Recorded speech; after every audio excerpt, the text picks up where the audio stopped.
Hey everyone, welcome to AstroScoop. This is Jeff, the astrology coaching channel that does a deep dive into the planets and signs of the zodiac. If this is your first time here, thank you so much for stopping by. Consider that subscribe button. If you're coming back, thank you so much. I truly appreciate it. You're a deep dive viewer.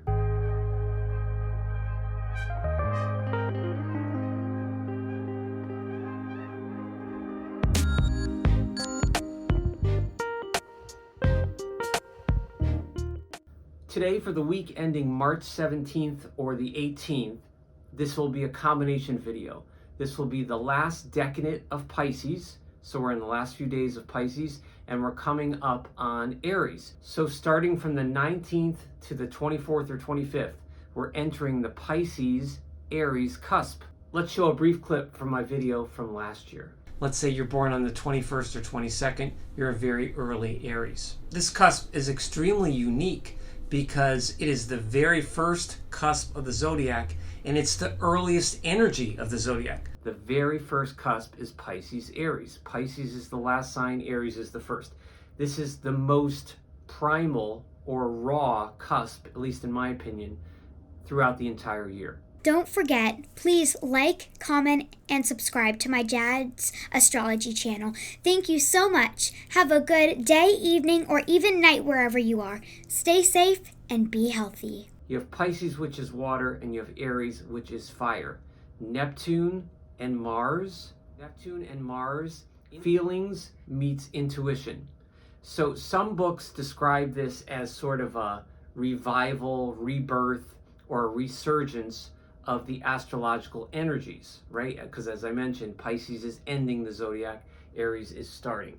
So these people born on this cusp, and if you have a birthday coming up, you'll know this, are probably the most straightforward and impulsive individuals in the zodiac. Keywords here are impulses, fantastical, often misread or misunderstood, passion, hunches. Again, the feelings and intuition meet. So these people have to follow their hunches. Even if you're born on this cusp and you're in a very dry or practical vocation like accounting or finance or something like that, that's a little more logical and scientific, there's always going to be a thread to everything that you do where you'll follow hunches. Whether that's following sports or a hobby, whether that's in the area of human dynamics, psychology, that sort of thing, the combination of the knowingness of Pisces being the last sign, the wisdom of Pisces meeting the pure primal ideas of Aries makes for a very interesting combination here. There's so many interesting celebrities born on this cusp, followed their impulses and their vision. We have Bach, Spike Lee, the singer Shaka Khan, jazz guitarist George Benson, Matthew Broderick, Gary Oldman, Glenn Close, Andrew Lloyd Webber. So if I was reading your natal chart and you were a Pisces-Aries, I would want to look at two major planets in your chart, Neptune, which rules Pisces, and Mars, which rules Aries. In traditional astrology, the ruler was Jupiter for Pisces. Some people like to look at Jupiter for influence in the chart as it relates to Pisces. So you want to look at Neptune and Mars primarily, and possibly Jupiter as well. So what are the lessons for a Pisces-Aries person? So again, if you're born March 19th, 20th, 21, 22, 23, 24, 25, you're either a late Pisces or an early Aries as a cusp person. So what are your lessons? Well, you probably already know this, is impulse and patience. One of the most important things specifically for Aries is patience and tolerance, probably more than any other sign. So being on this mixture of Pisces sensitivity and Aries impulsiveness, it's very, very important that you follow your own hunches and follow your dreams, but do it with patience. One way to think of it is your opposite cusp 6 months later is the Virgo-Libra cusp, which is the cusp of beauty. So Pisces-Aries, Virgo-Libra.